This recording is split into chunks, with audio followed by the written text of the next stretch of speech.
Tzu, you have to imagine the era he lived in. In the 6th and 5th centuries BCE, China was fragmented into rival kingdoms. Each wanted control.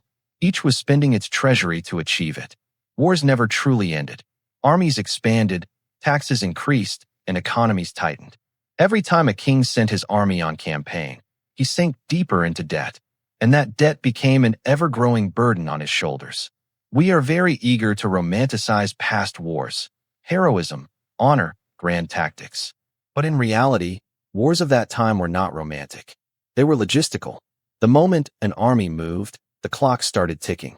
Grain, horses, armor, blacksmiths, transport, lost production.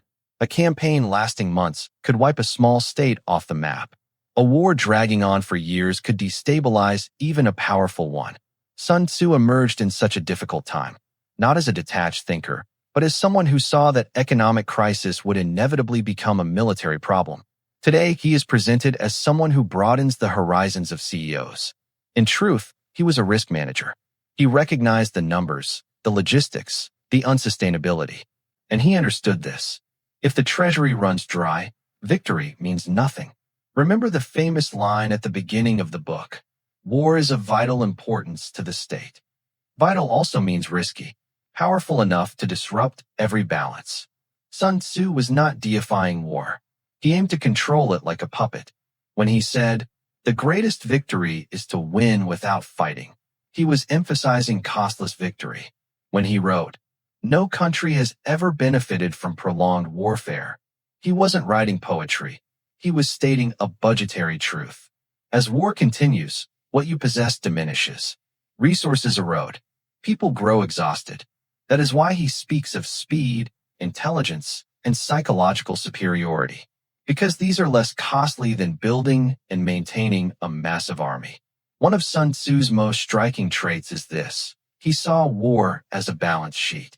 Morality, heaven, earth, commander, discipline. Each is a risk factor. How strong is the state? How resilient are the people? How sustainable are the resources? How serious and disciplined is the leadership? This is a 2,500-year-old risk analysis, and his message is crystal clear. A leader who cannot plan cost cannot plan strategy. His long discussions about supplying the army are not meaningless.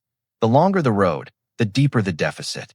Transportation expenses can exceed soldier costs. When armies stop producing, the economy falters.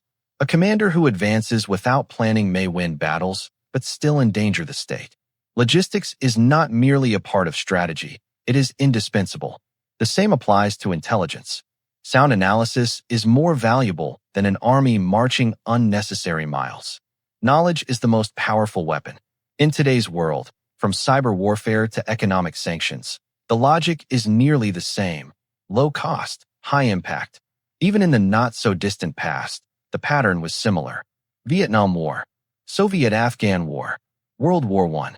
These wars did not collapse solely because of wrong decisions, but because of unbearable economic burdens. A war that never ends quietly consumes the state from within. Sun Tzu understood why and how 2,500 years ago, before teaching victory in war, he tried to teach methods that would prevent the state from collapsing. What should truly be feared was not the enemy, but reckless consumption of resources. Seen from the right perspective, he appears less like a philosopher of war and more like a forward-thinking guardian. Power is not measured by how much force you apply, but by how firmly you can stand. What history is really telling us is this. When things spiral out of control, it is not uncontrolled force that endures. It is analytical, disciplined thinking. In that sense, The Art of War is less a book of courage and more a book of restraint. Not a guide to aggression, a guide to sustainability. The strongest state is not the one that rushes into every war. It is the one that carefully analyzes the consequences and refrains from entering unless necessary. History does not always repeat itself, but the formula of mathematics remains constant. And if you fail to learn those formulas, I'm sorry to say, but you will be the one who pays the price. If this has given you a new perspective, keep expanding your horizons by subscribing. History repeats itself. I will show you clearly and distinctly how past centuries relate to the present. God be with you.